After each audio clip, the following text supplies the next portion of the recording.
მოდით დღეს მოვყვეთ ამბავს მეფეზე, რომელმაც ფაქტობრივად ფერფლიდან აღადგინა ერი და შეძლო ის, რაც ყველას შეუძლებელი ეკონა. ეს დავით აღმაშენებლის ისტორიაა. 1089 წელი. იცით, ეს უბრალოდ თარიღი არ არის. ეს არის საქართველოს სამეფოსთვის სრული კატასტროფის, ტოტალური კოლაფსის თარიღი. მომენტი, როცა ერი ფაქტობრივად განადგურების პირას იდგა. მოდით ერთი წამით წარმოვიდგინოთ, რას ნიშნავდა ეს. ეს იყო დრო, როცა ქვეყანა უბრალოდ გაპარტახდა. მტერს ეკავა ქალაქები, სოფლები, ყველა გზა, ხალხი შიშისგან ტყეებსა და მთებში იყო გახიზნული, ხოლო ოდისგაც ნაყოფიერი მიწები სარეველას მოედო. და აი, ზუსტად ამ სრულ ქაოსში, მეფე გიორგი მეორე, რომელიც ამ კრიზისის წინაშე უძლური აღმოჩნდა, თახტიდან გადადგა, თავისი 16 წლის ვაჟის დავითის სასარგებლოდ. აბა, დაფიქრდით, ხართ მოზარდი და ხელში გრჩებათ ერი, რომელიც სულს ღაფავს. რას იზამდით? აი, ზუსტად ეს იყო დავითის მემკვიდრეობა.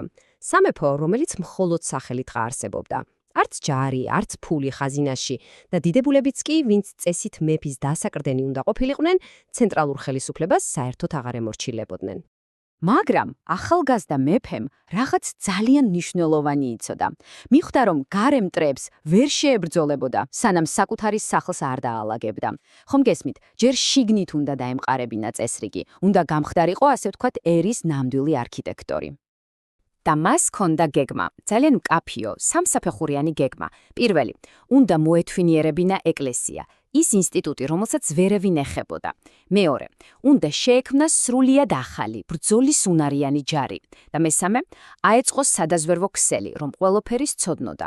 მისი პირველი ნაბიჯი იყო წარმოუდგენელად თამამი.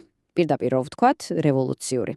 რუის ურბნისის კრებაზე მან გააკეთა ის, რასაც ვერავინ ბედავდა. უზარმაზარი ძალაუფლების მქონე, მაგრამ დაგსაქსული ეკლესია სრულად დაუქვემდებარა სახელმწიფო ინტერესებს. ეს იყო სასიცოცხლოდ მნიშვნელოვანი ნაბიჯი ეროვნული ერთიანობისკენ. კარგი, მაგრამ ჯარი. საიდან უნდა მოეყვანა ჯარისკაცები, როცა ქვეყანა ფაქტობრივად დაცლილი იყო ხალხისგან? აი, სწორედ აქ გამოჩნდა დავითის გენიალური გეოპოლიტიკური ხედვა. მან ჩრდილოეთიდან გადმოასახლა 40,000 მეომარი ყივჩაღის ოჯახი. დაფიქრდით, ეს არ იყო უბრალოდ ჯარის შევსება. ეს ერთდროულად აგვარებდა დაცარიელებული მიწების პრობლემას და რაც ყველაზე მთავარია, ქმნიდა ისეთ სამხედრო ძალას, რომელიც პირადად მეფის ერთგული იქნებოდა. და შედეგი. შედეგი იყო მყისიერი და შთამბეჭდავი. სამეფო მიიღო 40,000-იანი ახალი, უძლიერესი და რაც მთავარია, ლოიალური არმია. ამასთან დავითმა საუკეთესოებისგან ჩამოაყალიბა პირადი გვარდია, მონასპა, რომელიც მხოლოდ და მხოლოდ მეფეს ემორჩილებოდა და მისი ძალაუფლების რკინის გარანტი იყო. და ბოლოს, გეგმის მესამე ნაწილი, ინფორმაცია. დავითმა შექმნა მსტოვრების, ანუ მზვერავების, ისეთი ეფექტური ქსელი, რომ ლეგენდის თანახმად ხალხს ჯეროდა, მეფეს ამბებს პირდაპირ ანგელოზები აწვდიანო. სინამდვილეში კი, რა თქმა უნდა, ეს იყო უბადლოდ გამართული სპეცსამსახური. მაგრამ შეცდომა იქნებოდა დავითზე მხოლოდ როგორც მეომარსა და პოლიტიკოსზე გვეფიქრა. მისი პიროვნება ბევრად უფრო კომპლექსური იყო. ის იყო მეფე მოაზროვნე. აიღეთ თუნდაც მის მიერ დაარსებული გელათის მონასტერი და აკადემია. ეს ხომ უბრალოდ რელიგიური ცენტრი არ ყოფილა. ეს იყო მისი განახლებული სამეფოს ინტელექტუალური გული.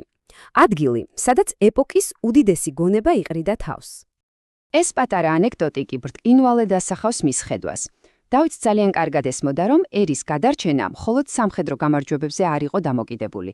ცოდნის გარეშე ნებისმიერი გამარჯვება უბრალოდ დროებითი იქნებოდა. და აი, დადგა მომენტი.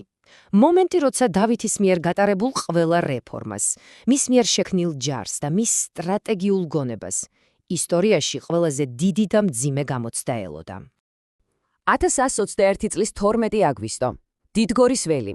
ეს ის თარიღი და ადგილია, სადაც არა მხოლოდ საქართველოს, არამედ მთელი კავკასიის ბედი უნდა გადაწყვეტილიყო. უბრალოდ შეხედეთ ამ ციფრებს. მთელი მუსლიმური სამყაროს კოალიცია, რომლის რიცხოვნობაც სხვადასხვა წყაროთი 300,000 აჭარბებდა, საქართველოს წინააღმდეგ გაერთიანდა. დავითს კი მხოლოდ 56,000 მეომარი ყავდა. მათემატიკურად შანსები თითქმის ნულის ტოლი იყო. ბრძოლის წინ დავითმა უკანდასახები გზა ჩახერგა და ჯარს ამ სიტყვებით მიმართა. ეს იყო მოწოდება, რომ ებრძოლათ უკანასკნელ ამოსუნთქვამდე, რადგან უკან დახევა, როგორც ვარიანტი, უბრალოდ აღარ არსებობდა. და ის რაც შემდეგ მოხდა, სამხედრო ხელოვნების შედევრი იყო. ყველაფერი დაიწყო გათვლილი ფსიქოლოგიური ილეთით. 200 ქართველი მხედარი მტრის ბანაკს მიუახლოვდა, თითქოს მეფეს ღალატობდნენ. როდესაც კოალიციის ამ პარტავანი ლიდერები მათ მისაღებად წინ გამოვიდნენ, ხაფანგიც ჩაიკეტა. ამ დროს სრულ ქაოსში დავითის მთავარმა ძალებმა ფლანგებიდან შეუტიეს სრულიად დეზორგანიზებულ და დაბნეულ მტერს. ეს იყო არაუბრალოდ ბრძოლა, არამედ სრული განადგურება. ამ გამარჯვების შედეგი კი მონუმენტური იყო. მან გზა გაუხსნა მთავარ მიზანს. 400 წლიანი პაუზის შემდეგ თბილისი გათავისუფლდა და კვლავ, ამჯერად სამუდამოდ, საქართველოს დედაქალაქად გამოცხადდა. დავითი 1125 წელს გარდაიცვალა. მოდით შევაფასოთ ის მემკვიდრეობა, რომელიც მან დატოვა. მან ჩაიბარა დანგრეული მომაკვდავი ქვეყანა და შექმნა რეგიონის უძლიერესი იმპერია, რომელიც გადაჭიმული იყო ნიკოფსიიდან დარუბანდამდე. სწორედ ამიტომ უწოდა მას ისტორიამ დამსახურებულად აღმაშენებელი. მისი ანდერძი კი ყველაფერს ამბობს მის ხასიათსა და ღმარ რწმენაზე. ეს სიტყვები ხომ უდიდესი თამდაბლობისა და თავისი ხალხისადმი სამსახურის საოცარი სიმბოლოა.